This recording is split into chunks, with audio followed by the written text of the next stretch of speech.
What's up, Devils? J-Dog back to answer some more goddamn questions.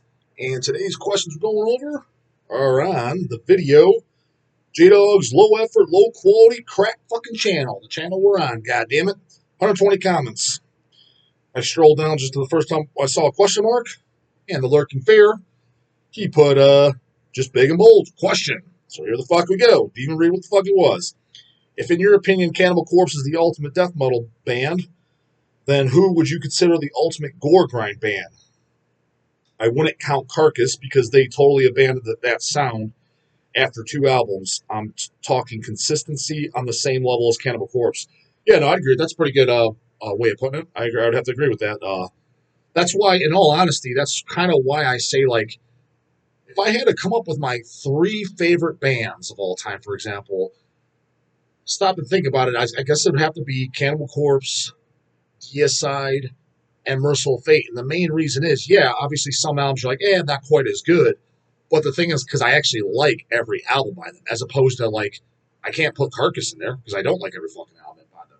I can't put, I wouldn't put, like, Repulsion in there because they have one goddamn record. You know what I mean? It's one album. It's kind of hard to not fuck that up. I wouldn't put Sinister in there. Same thing. I don't like every album by them. There's other bands I could put in there like that. I like every single album. There's others like Hemorrhage, Deceased, Immolation, Mortician. There's other bands. Dismember, I like every single album. So even like a band like Dismember, I would say is one of my all-time favorite bands. Well, I guess I would have always said that, but when I make my list, like I couldn't put Grave in there. I couldn't put Entombed in there. I couldn't put Unleashed in there. Just fucking those bands, majority of their albums I don't like. So kind of for the Goregrind list, the ultimate Goregrind band, yeah, where they're all at least the same fucking style. I also just want to say that I appreciate the rawness of your videos, but in terms of the production value and your blunt, no-nonsense attitude, your channel reminds me of what YouTube used to be like over a decade ago before advertising and algorithms took over. It never changed. Yeah, that's kind of like, and I'm the biggest fucking creature of habit. When I get into something I like it, that's what I'm used to. That's what I follow. That's what, when I first started watching YouTube, it probably was about, I was kind of late finding out about it for at least my age because it existed. It was, I remember who told me about it. I'm like, oh, what is that shit? Yeah, you can watch literally whatever you want on there. Like, what do you mean? It's just videos on there. Just I'm like, yeah, but you have to download them and shit. No, just type it in and hit play. Really? And I think that was probably about 2007, 2008. So fucking quite a while ago, right? And yeah, all the a lot more videos were like the way I'm doing them now. Now everybody's got this fucking fancy ass fucking shit. Some 16-year-old that probably has no business having, in my opinion. But whatever. Anyways, on the goddamn question, ultimate Goregrind band of all time, I would have to go with probably Hemorrhage. 1, I would say Hemorrhage is one of my all-time favorite bands of all time. 2, they're pretty fucking consistent. 3, I like how it's like Goregrind, especially with the vocals and the Carcass influence, but it's got beats, it's got fucking catchiness, it's got fucking total memorability of songs, as opposed to like, you know, you can throw a Disgorge from Mexico in there too, but the only problem with Disgorge from Mexico is it does get a little bit unmemorable at times. You know what I mean? The first album is pretty fucking memorable. The second album, Forensic, I love how it sounds and shit, even though it kind of sounds like shit for lack of better terms. Not exactly. I think it's more so the production, the way it was mixed in, but I think it's fitting. However, the fact that it's so noisy and extreme, it does kind of blur together a little bit. And then the other albums, Gore Bless the Worms, and what's the Necro? Necro something. It's on a blank, but I mean it's all good. But you could argue you just Disgorge from Mexico. You could probably put in there. You could probably put Last Days Humanity in there.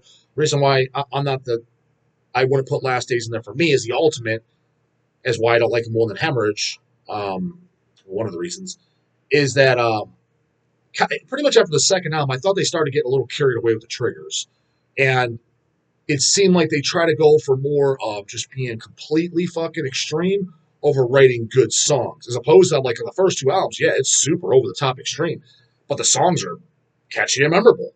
And I'm not saying there's nothing catchy and memorable in the later albums. It definitely started to become more of a let's just be extreme. It just really seems that was more their focus rather than writing let's be extreme as fuck, but more so the songs are what's most important. You can be extreme as you want. The songs aren't memorable if they're not catchy, if it's not entertaining. Because at the end of the day, music's supposed to entertain you or put you, good feelings into you, for lack of better words, right? if you're not doing that, if it's just a wall of Extremity, who the fuck cares? You know what I mean? Extremity comes second. That's why the first two albums are fucking great. And another thing about the first two albums that are great about Last Days is that they completely sound different. They don't sound anything alike.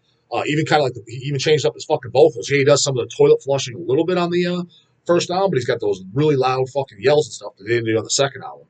So that's why for me I wouldn't do Last Days. Although you could make the argument putting Last Days Humanity in there as well, because they stayed a Goregrind band. It wasn't some fucking put out a Carcass Swan Song record or whatever the hell bullshit they're doing now.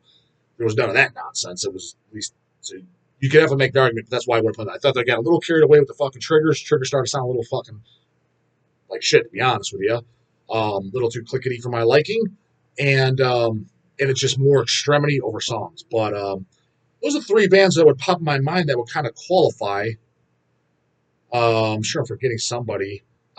Maybe you could qualify Dead Infection as well. I don't really know their mid tier later albums. I mean, I know basically the stuff I know is the first album and the two demos. That's Start Human Slaughter and World Floor Remains. Those are the three recordings I know well. I've heard a thing or two here and there, but I don't know. Like, yeah, Corpse of the Universe and shit I've said. I've never even heard it, so I can't vouch for that. Did they stay Goregrind or they turn more into like a death metal band? I highly doubt they're playing some fucking turn into Amorphous or any bullshit like that, but was it more of like less Goregrind and more death metal? Just for example, like Carcass Necroticism. I do like that album. I think it's fucking great, Souls of the Trade, but to me it was more like death metal than Goregrind.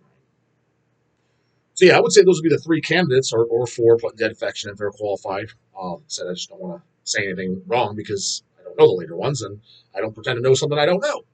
So for me, Hemorrhage, because I like the songs the most. But any of those three, Kings of Goregrind, been around a long time, stayed true to the fucking Goregrind genre, and then change this other genre. I would say any of those could qualify. Hemorrhage, Discord Mexico, or Last Days Humanity. But my pick would be Hemorrhage.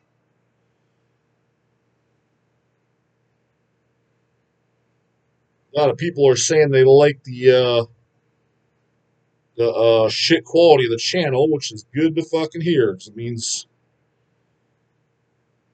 yeah, what is this guy asking about?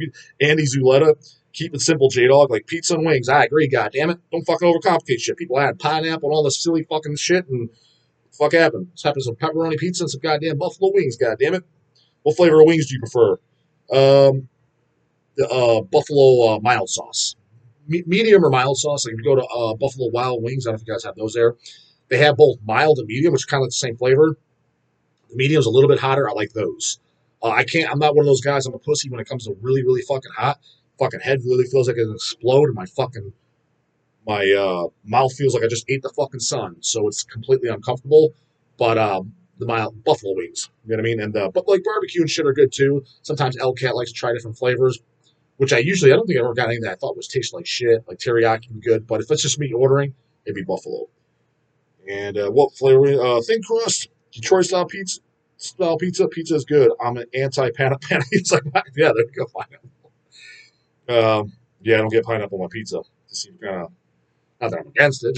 It seems like, I don't know. It seems a little fucking weird. It's almost like kind of putting ketchup on a fucking ice cream to me. We don't like ketchup. I like ketchup, I just don't like it on my ice cream. God damn it. As far as pizza, I actually like traditional crust, thick crust. Then I switch it up. Totally switch it up. Just I like them all. So, and Detroit style, yeah, it's good too. And Chicago, the Chicago deep dish, that's good. Yeah, I mean, I'm a pizza guy, so I definitely just switch it up. Sarcophago War. Hey, J-Dog, are you familiar with the Hobbs Angel of Death full length called Intolerance? I've never seen or even heard about this release until recently. I thought it was awesome. Reminds me of Master. Speaking of Master, what do you think about Paul Speckman's other band, Abomination? Would you have any interest in reissuing any of the Abomination releases or the Intolerance by Hobbs? I never heard that Hobbs album. See, when I heard, I know what you're talking about, though. I heard about it, but I never actually heard it. And I never went on my way to go listen to it because I was under the impression it's kind of like the second Massacre album. What's the second? Is it like called Truth or something? Where everyone just knows it's complete fucking dog shit, or like Slaughter, what is it? I guess third album if you count Surrender or Die. Surrender or Die, the first album, and Strapato's second album. What's it like? Not Dead Yet, I think it's called. Kind of like those. I thought Slaughter, the Hobbs, from what I understood, it was in that realm. It's like, yeah, they got another round, but it's fucking horrible. That's the story I heard. You're saying it's good, so fuck. Sounds like I'm missing out. God damn it. I was informed wrong. My ass was lied to. I feel fucking gypped. And Master. Do I like Master? Of course. My favorite thing about Master is the unreleased 1985 album. It's also released as the Unknown Soldier CD. That's definitely my favorite. The self-title, the first album, that's really good too. Abomination and Funeral Bitch and all that stuff. Yeah, it's good and I like it all. The only problem is kind of like it was all the same goddamn band, and a lot of the songs transfer over to the other. Like it was Deathstrike with another one that he did. It's like, what was the fucking point? Like, did he record like the song "Funeral Bitch"? Like, and maybe a couple other songs. Drawing a blank, which ones? Maybe "Unknown Soldier." Maybe even "Pay to Die." It was like, what? Why are you doing this under all the bands? And the Abomination too. Was it? I think it was Vic Records. He put out a pretty nice CD. Someone did an LP too, where it was the shit. It was majority of the catalog, 2 demos at least. I picked that up. It's good shit. It's all it's so it is released recently. So no, I wouldn't want to do it because it came out within the last, I don't know, 3-4 years. It's pretty still available to my knowledge. You can easily find it. Hell, it might even be available on Hell. So you can go over and check. But we've had it several times. But yeah, it's all good shit. I definitely like that stuff. All that early spec and stuff.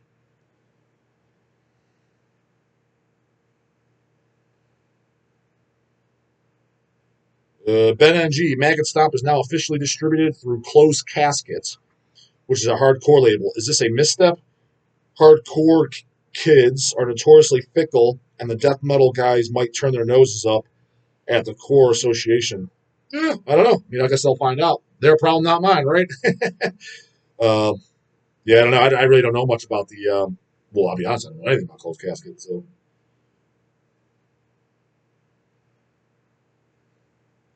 sewer vomit. Comment a question. Your videos are fine, brah brah. Keep it raw like the demos. That's what I say, God. Just like the fucking demos. It's a death metal channel. We don't want some fucking overproduced bullshit. Not that I don't like any overproduced death metals. I know some wise ass can put there. We're talking about J-Dog fucking have those cannibal corpses and Vader and Deicide and all that's overproduced. Don't change what's not broke. Question mark. J-Dog question. Name some of your favorite music videos. See, I don't watch a ton of music videos, and honestly, the ones that I've see are always on YouTube these days. I mean, I guess where else would you watch music videos, right? I mean, let's go with Devoured by Vermin by Cannibal Corpse, and that was probably the first music video I've ever seen, or one worth mentioning. Maybe before that I saw Metallica 1 or some bullshit on MTV. Who the flying fuck about that, though, right? Cannibal Corpse, Devoured by Vermin. I really liked, came out, I thought it was good. I saw it on YouTube. Loved the song, too, and I thought the last album was an absolute masterpiece. Third favorite album of the catalog. Exhumed, for the song Naked Screaming and Covered in Blood. Fantastic track, a fantastic album, fantastic band. That music video was cool and funny. So let's go with that. A lot of the Cannibals, like Sentence to Burn and shit. I thought that was all cool and good.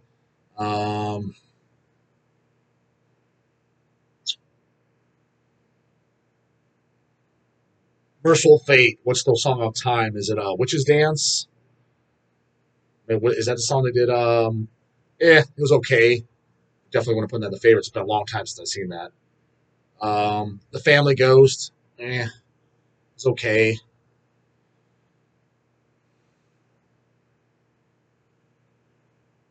gotta be something other than that I'm forgetting about that. So it was pretty goddamn good. I can't draw a blank though. I'm not thinking of any. Fuck it. Let's go with those. That's what's popped in my mind. There's probably something else I'm forgetting. I'm sure there's got to be. Hey, J Dog, are you going to see Deicide on their Legion 30th anniversary tour? Funny you fucking say that. So I went to Columbus while I'm recording this. I went to Columbus, Ohio, which is an hour and a half drive from me, Saturday night. This is Tuesday. August 30th. I'm recording this. So the 27th, August 27th, 4 days ago, whatever the fuck that was, 3-4 days ago. I went to Columbus. I saw Deicide, and I'm going to see them again in Cleveland tonight. So, main reason I went to Columbus was Saturday night, fucking basically my favorite band, right?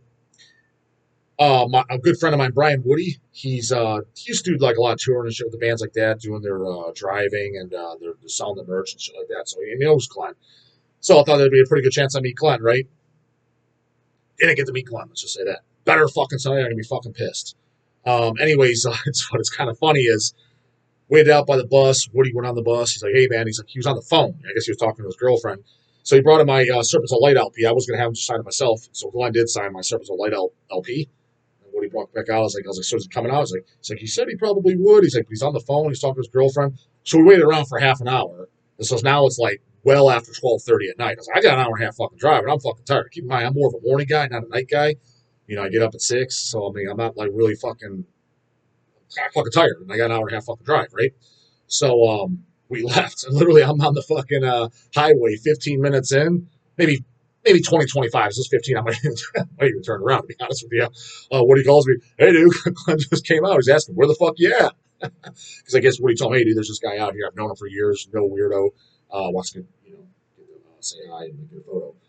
And so, technically, if I stood around a little longer, I definitely would have met Glenn, got my fucking photo with him. Maybe, I don't know about a video. I get the vibe that's not going to happen. The more I'm talking to people and people that know them, and so that's probably not going to happen. But I at least wanted to get my picture with him because, like I told you guys, I met him in 2001. I had him sign all my CDs, wrote fags in my Cannibal Corpse, which is their birth, and I didn't get my picture with him. He was in less than a good mood, let's just say that. So I wasn't going to press my luck. But I at least want to say I got my photo with him before he kicks the bucket. You know what I mean? Because fuck all these guys I'm following, whether it be bodybuilders and shit, even people in the metal scene, like what's his face from Impaled and Rebellion recently. They're dropping like flies, right? I mean, everybody's getting older, and that's part of life. The longer you live, the more people you're going to see die, right? I mean, Glenn's well in his 50s. I mean, even if he doesn't die in the next 10 years or so, which I'm not saying I think he will or anything, but I mean, it's not out of the realm of possibility. Other people have died younger. Jim Connie died at 44. Glenn's like 54, 55 now. So not out of the realm of possibility. Anything's possible. But even if he doesn't, how much longer realistically is he going to do Deicide? Maybe another 10 years? I mean, he's getting up there to where he's going to be like, fuck, I just can't physically do this anymore. I mean, like, it's just, I would understand. So I want to say I at least got my photo with him. You know what I mean? Before that ends, kind of making memories, right? But yeah, nonetheless, so here's how the show went down, Matt. Here's my complaints. I thought the set was, it sounded really good, especially the club I was at.